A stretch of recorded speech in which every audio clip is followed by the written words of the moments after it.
Thank you. Yes. How many languages do we speak? How many languages do you speak? Okay? 1, 2, 1.5. If you think about it, if you just limit language to words, which it usually is, then maybe 1 or 2. But communication can be a lot more. And language, what's wrapped up in language, can be a lot more than just words. In America, if I were to do this to somebody, they would look at me and say, "What are you doing?" But in Israel, if you do this, it just means, "Hold on a sec, I'll be right with you." Here we would say like this. In Israel, they go like this. That's language. It's communication. In Greece and other Mediterranean countries, including Israel, if you go like this, with a little click of the tongue, it means no. Who knew?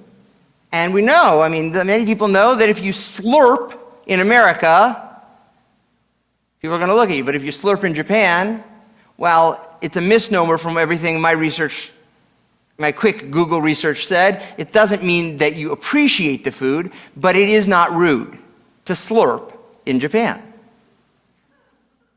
It's not rude. Slurp your noodles.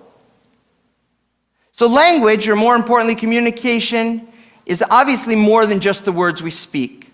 And in the Torah, where quite often words are sparse, leaving a lot up to the readers to fill in the gaps in communication, we have even more areas that are confusing.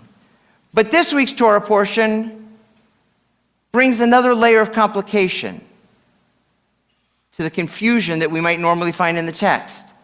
See, although the narrative of the Torah is written in Hebrew, the Torah that we have is written in Hebrew, its characters are not always speaking Hebrew. The first example of this specifically comes at the beginning of the parsha, where Pharaoh has dreams. And none of his advisors can understand them. Dreams are a language. And the person who can speak them is very talented.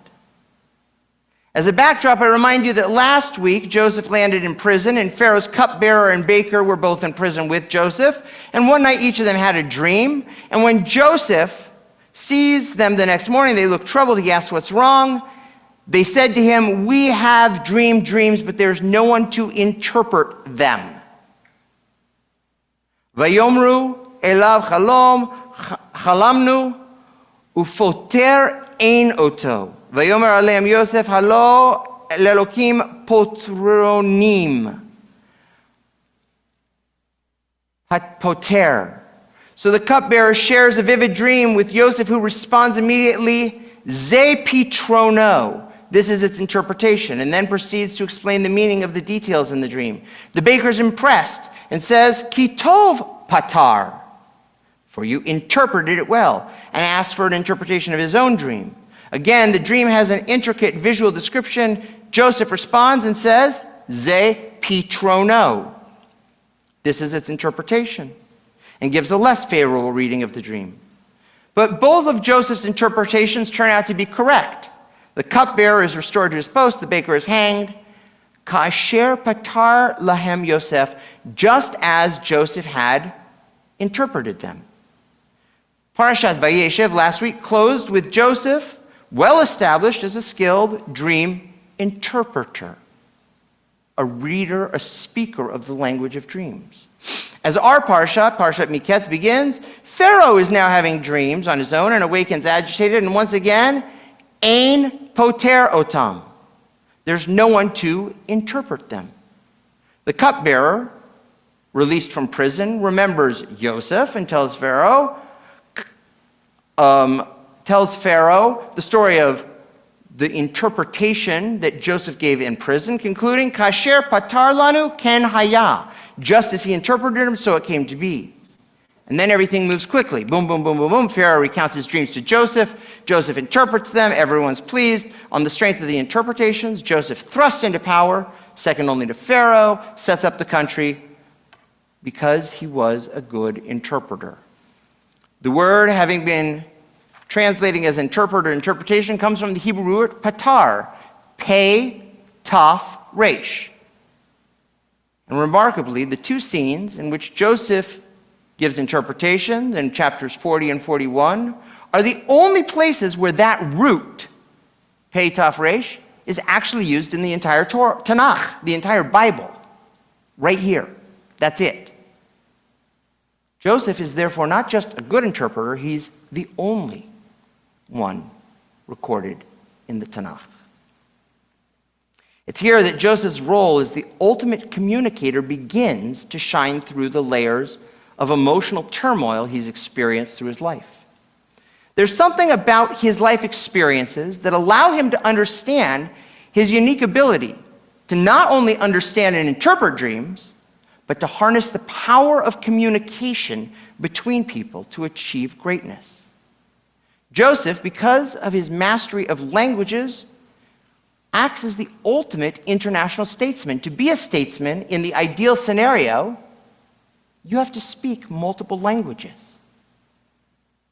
Now today, with instant Google Translate, where I speak it and it speaks out a different language, maybe not, but it's a lot better if you don't have a little device that you have to speak into to translate. And so the Midrash in Pirkei de Rabbi Eliezer teaches us, quote, all the languages of the world would come to Joseph to seek sustenance. Now when it says languages, what's it mean? When Joseph is in charge of dealing out grain during the famine years, it's not just the languages of the world, but all the peoples of the world. And how did he have so much power?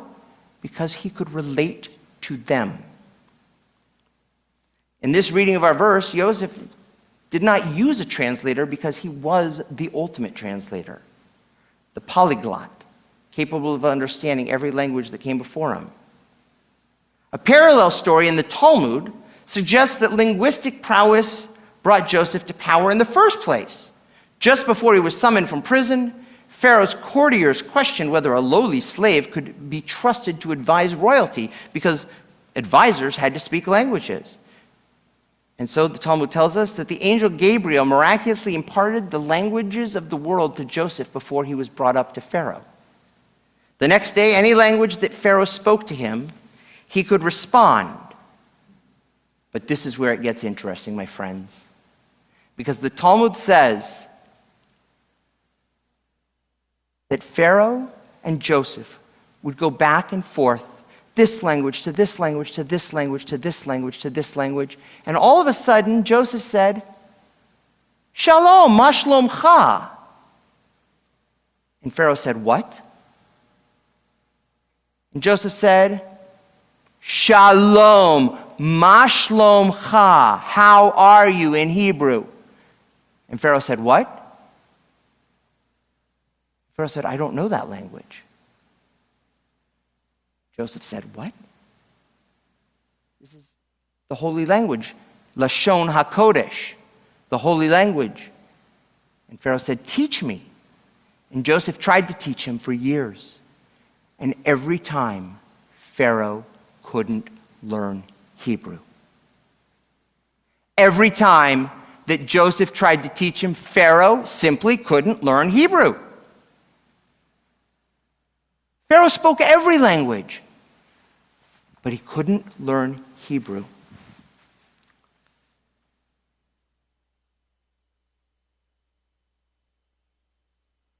My friends, for those who have traveled around the world and shown up at different synagogues, maybe on a Shabbat, how do we communicate? Often in English, but that's not our language. Our language is Hebrew. When I was in Turkey, they didn't speak English at the synagogue, but they spoke Hebrew. When I was doing my junior year at Hebrew University, and I went to Turkey. It was safe then. Other places, when I communicated in Ukraine, we spoke Hebrew. Hebrew is the language of the Jews. But more than that, we are connected through this integral weaving of a Jewish collective soul that has many, many different facets. And for us to truly understand each other, we have to figure out how we can speak a similar language. Sometimes I think we do, and sometimes I'm nervous that we don't. Our brethren in Israel right now are not scared. And they're not angry. They're not scared, they are angry. Our brethren in Israel don't have the fears that we in North America do. Jews in North America are scared. More security guards, more this, more that. In Israel, there's no fear, but there's anger. In Israel, almost universally, even in the peace camp, you don't hear people calling for a ceasefire. But in America, 20 to 30% or more of the Jewish population thinks we should have a ceasefire. We need to figure out how we can understand each other. Those are our brethren. Those are our brothers and sisters, our parents, our aunts, our uncles, our grandchildren. And we need to work hard so that we can understand what they are experiencing, and vice versa. But I'm not speaking to an Israeli community right now. We have a language that is based in our soul that connects us to each other. When Joseph's brothers came down, he pretended not to understand them. And he had a translator there. They were speaking Hebrew, but the translator spoke to Joseph in Egyptian and to them in Hebrew. Why is that? Many people have given many reasons, but I think that, first of all, Joseph wanted to see if they had changed. He wanted to see if they still had anything in common with each other. Was there still an empathy of care for family? They wanted to see if their souls still connected beyond just the words. And I think that that is what we need to do as we continue in this difficult time for our people, but a time that hopefully will allow us to become that much stronger, united. Shabbat Shalom.